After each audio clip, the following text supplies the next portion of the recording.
This week on the Bioneers, Revolution from the Heart of Nature. There is still such a need for us to make sure biological wisdom is accessible to every inventor, every leader, everywhere in the world, that they can say, how would nature solve this? And find out. I'm Neil Harvey. This week we go from flat Earth to whole Earth thinking with biomimicry on the Bioneers.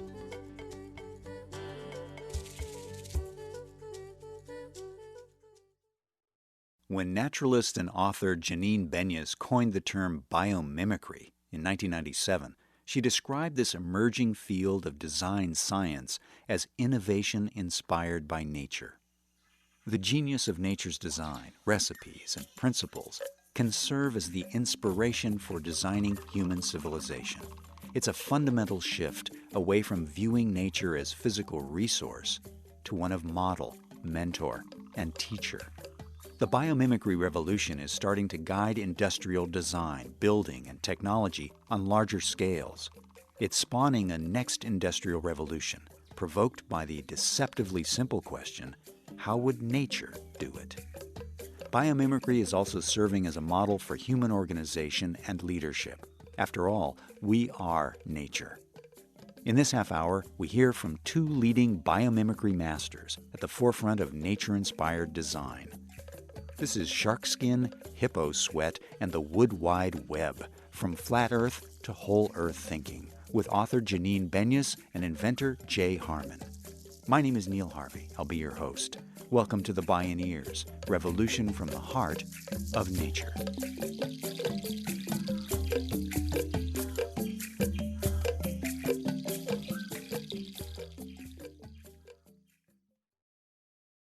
The scientific literature is replete right now with all kinds of paradigm-shifting ideas about science, and I am shivering every day when I get up. Janine Benyus emerged as the godmother of biomimicry with the publication of her 1997 landmark book, Biomimicry: Innovation Inspired by Nature. Since then, she and her team at the Biomimicry Institute have arguably been the single most important force in catapulting biomimicry from the margins into the mainstream of design science. Janine Benyus spoke at a Bioneers conference. Mutualisms. I had learned as a scientist that orchids and other what are called epiphytes, air plants, that live on top of branches are commensalists. They just sort of hang out on the branches, or even worse, they're parasites because they cause the branches to fall down eventually with their weight. They bring a soil, they create a soil, and the branch roots into the soil. The branch actually puts roots into a soil. So it turned from our understanding of it as a possible parasite to a mutualist, positive benefit to both. We're finding that everywhere. Of course, roots, we now know, are not in splendid isolation. Mycorrhizal fungal helpers around each of the roots. We've known that for a while, but what Suzanne Simard and others are bringing to us is the understanding that these fungal helpers are actually in a net under the forest floor, connecting trees and shrubs to one another. She calls it the wood wide web. Make no mistake, nature is not all warm and fuzzy. There's plenty of competition and violence. But the very important part of the picture that gets left out is symbiosis, or mutual aid. It's actually cooperation that makes the world go round. Beneath the forest floor is a feverish mutualist exchange that puts any stock exchange to shame, a networking fiesta. They're exchanging carbon. Trees in the shade are getting carbon from trees in the overstory. They're exchanging nitrogen. They're exchanging water. They're exchanging alarm signals to turn on each other's defenses. They give the plant phosphorus, the plant gives them carbon. When we put too much fertilizer, phosphorus fertilizer on our crops, we tell that wide web that we don't need it. So these understandings of how not to interrupt the conversation that's going on out there are vital. This is a network. We're sitting in one now. We're sitting actually in one that's beautifully, beautifully done. Think about high beaming Bioneers, 18 cities, right? All these clusters of people coming to those events, clusters within clusters within clusters, connected to us and connected to each other. These are the characteristics of not just our social networks, but food webs, mutualism webs, gene regulation networks, biological networks have the same shape, the same architecture. No central hub, a few very popular, densely connected hubs, and then lots of modular and nested hubs farther out. It's the conscious emulation of this wisdom. Nature has already solved every single problem facing humanity. Right? Some researchers say there are as many as 100 million species on Earth today, and we're only 1% of all the species that have existed. So a lot of species, and every one of those species has developed and evolved thousands, if not hundreds of thousands of solutions to the problems we need to solve. We can turn this world around through biomimicry, using nature as our model. Jay Harman is one of the most gifted and influential biomimics. He's the founder of PAX Scientific and author of the book The Shark's Paintbrush, Biomimicry and How Nature is Inspiring Innovation. He has a fascination and reverence for spirals, because a spiral in nature always offers the path of least resistance. In the built world, in the world of technology and science, we think that because the shortest distance between 2 points is a straight line, if we want to use the least energy getting, say, fluids from this point to this point, you need to go in a straight line. It makes perfect sense. Unfortunately, that's flat Earth thinking. Because nature, not since the beginning of the universe, has ever demonstrated a single time where it's made anything go in a straight line. Even the facet of a diamond on your ring, if you look at it under a electron microscope, well, just under a regular good microscope, you'll see it's not straight. It's actually got curves in it. So if you think of the human cardiovascular system, we've got 60,000 miles of plumbing, and there's not a single straight line in there, and yet it's far more efficient than any system that humans have designed for plumbing and pumps. So just look at seaweeds. You know, I noticed years ago that seaweeds are quite fragile. You can break them off. But even in the wildest storms, almost all of them survive just fine. And I noticed that they're all changing their shape as the force of the wave goes past, and they're going into a spiraling shape. Well, it turns out that spiraling shape is exactly the same shape, geometry, as the whirlpool in the bath when you pull the plug. Now, every living thing goes through a liquid phase in its development, so it takes on the geometry of fluid flow. And all fluids flow in turbulent geometries, and turbulence is a collection of whirlpools. So every living thing, and every part of every living thing, is built to the geometries of whirlpools. And we see it in the horns and tails and trunks of animals. The human heart muscle is exactly that shape. The cochlea of your ear, we hear this way. This is how sound propagates. And heat travels the same way. This is important because we live in a world where heat is everything. Our engines, we don't fly around the world without heat. We don't drive cars without heat. So if you want to optimize anything, we need to know what this is about. So people throughout history have recognized this shape in nature and seen it as symbolic of creation, of fertility, of the mystery of life. Jay Harman and his business partner and wife, Francesca Bertoni, have started 8 biomimicry companies in the last 20 years. They've applied spiral design to industries as diverse as refrigeration, shipbuilding, computers, windmills, and water purification. The forefront of their work is focused on desalinization, climate adaptation, and mitigating the harms of fracking on water tables. He's showing how it's more profitable to copy nature than to destroy it. 15 years ago, there were really no biomimetic products in the marketplace. But now there are already more than 200 radically different innovations in the marketplace. Like plywood. Those who remember Hurricane Katrina remember the trailers that couldn't be lived in because of the outgassing. Plywood has now been fixed with non-toxic, non-outgassing glue that mimics the glue in mussel seashells